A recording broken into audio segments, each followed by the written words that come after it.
कैलास भाऊ हा नाव सांगा नाव. हा कैलास काळोखे. बर बर. तुम्हाला बरं वाटतं का आता? हा जेवण केलं का? कैलास भाऊ जेवण केलं का तुम्ही?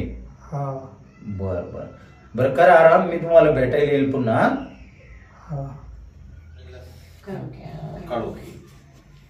तुम्ही किती भावंडे? 4 भावंड आहेत, 4 बहिणी आहेत. 4 भाऊ आणि 4 बहिणी. हे किती नंबर शोध आहे? किती नंबरचा आहे? तिसरा नंबरचा आहे. पाचवा नंबर. त्या 2 वारलेत म्हणून माझ्या लक्षात मोठे मोठे पाचवा वारले. नंबर आहे त्याचा. पाचवा. 5 नंबर. मग ते अगोदर मग मागून 5 झाले.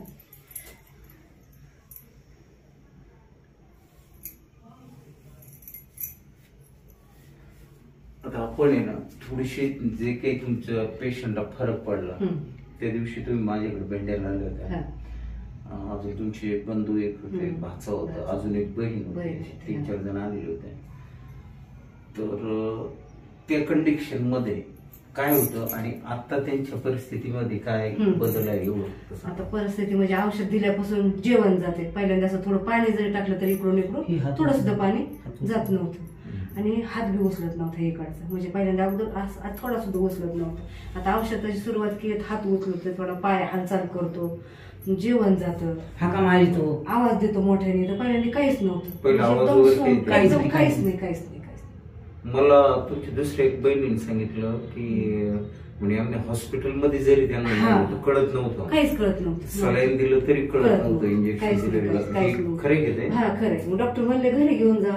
मला ते बंधूंनी सांगितलं बहिणीनं की 2 दिवसाची डॉक्टरने. हा म्हणजे घरी घेऊन जा, कशाला तुम्ही दवाखान्यात पैसे घालतात, कशाला सारखं घेऊन येतात. तर आमचं मन आम्ही जायचो घेऊन, तर ते म्हणायचे नका आणू, राहू द्या घरी. हे औषध सुरुवात केल्यापासून जेवण जाते, मोठ्याने आवाज देतोय. किती दिवस झाले तुम्ही औषध चालू केलं? आता 2रा महिना आहे ना. 3 तारखेला एक पुरा महिना होईल. बरोबर. आणि हे 2रा महिना. आता 2रा महिना चालू आहे. औषध कुठे आहे? हे नाही काय काय असतं 2-3 काल आणलंय. ती बॉटल पण घ्या. नाही खालचं काय खूप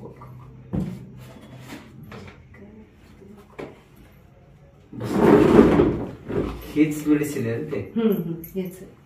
लोकांना सांगा, लोकांना विश्वास बसत नाही. आता ज्या समजा मला सगळ्या मित्रांना सांगायचंय महाराष्ट्रातल्या आणि पूर्ण भारतातल्या, तर माझ्याकडे हे मेडिसिन घेण्यासाठी राजस्थान, तुमचं गुजरात, मध्य प्रदेश, महाराष्ट्र पूर्ण असं 4 राज्यातून लोक येत असतात. आणि जे आसपासचे लोक आहेत त्यांना काय वाटतं, वाडकर साहेब हे गायक आहे बा मोठे, हे काय करतात औषध विकतात, म्हणजे काहीतरी वेगळाकडे काहीतरी असेल. पण असं काही नाही. स्वित्झर्लंडचं मेडिसिन आहे हे, म्हणजे एक अमृत आहे. म्हणजे आता जसं ताईंनी सांगितलं की त्यांना डॉक्टरांनी काढून दिलेलं होतं, 2 दिवसाची मुदत दिलेली होती. आज 1 महिना झाला, त्यांच्यात एवढं परिवर्तन आहे की त्यांची बॉडी आता हालचाल करते. असं उठवा, असं धरायचं ना, असं एकटा बसत नव्हता. आता त्याला असं बसवत होतं आम्ही भीतीला टिपून, ते एकटा बसत होतं. थोडासा टॅका लावायचा इकडून इकडून, ते एकटा बसत होतं. आताच बसलो तुम्ही गावात बसलो तर ते आता असं बसत होतं. आणि हे त्यांना दाखवा एकदा. हे जे त्यांचा ब्रेन ट्युमर होता, तर हा जवळजवळ 1 किलोच्या पुढे असेल ती साईज त्याची. आणि आज जर पाहिलं तर 150-200 ग्रॅमच्या आसपास ती साईज झालेली एका महिन्यामध्ये. आणि तेच त्याचं इन्फेक्शन त्यांच्या डोळ्यामध्ये उतरलेले पहा तुम्ही. तर मला सांगायचं असं की सगळ्या जनतेला की डॉक्टर जर तुम्हाला काढून देत, मला कोणत्या डॉक्टरला नाव नाही ठेवायचं, त्यांची भूमिका आहे, त्यांच्यापर्यंत जो इलाज होता तो त्यांनी केलेला आहे. पण ही स्टेम सेल थेरपी जी आहे हे जगातलं सायन्स मधला सगळ्यात मोठा शोध आहे. जेव्हा सगळे डॉक्टर हात टेकवतात तेव्हा स्टेम सेल थेरपी चालू होते. आणि ही स्वित्झर्लंड मधलं मेडिसिन आहे. आता नरेंद्र मोदींनी त्याचा प्लॅन टाकलेला आहे हिमाचलमध्ये, तर आता ते आपल्या भारतामध्ये पण लोकांना मिळतंय. तर त्यासाठी मी सगळ्यांना विनंती करेल की तुम्हाला कोणताही कॅन्सर असू द्या, 23 प्रकारच्या कॅन्सर पैकी कोणताही कॅन्सर असू द्या, HIV असू द्या, तुम्हाला TB असू द्या, तुम्हाला वेंधत्व असू द्या, तुम्हाला पॅरालिसिस असू द्या, डायबिटीज, शुगर, त्याच्यानंतर BP, थायरॉइड असू द्या, मायग्रेन असू द्या, कोणताही आजार तुमच्या किडन्या गेलेल्या असतील, डायलिसिस चालू असेल, ते डायलिसिस सुद्धा यांना बंद होतं. त्याच्यानंतर तुमचं लिव्हर फॅटी लिव्हर झालेलं असेल, सडलेलं असेल, तर ते लिव्हर 70% जरी खराब असेल तरी या मेडिसिन मध्ये 80% म्हणजे 100% ते जे लिव्हर आहे हे 6 महिन्यामध्ये एकदम प्रॉपर लिव्हर त्या ठिकाणी तयार होतं. किंवा किडनी जरी खराब झालेली असेल ती किडनी सुद्धा खराब झालेली रिकव्हर होते. तर सगळ्यांना एवढीच विनंती आहे. त्यांचं नाव होतं कैलास काळोखे, मुक्काम पोस्ट पाथर्डी, तालुका पाथर्डी, जिल्हा अहमदनगर. आणि त्यांच्या बहिणीचं नाव, तुमचं नाव काय?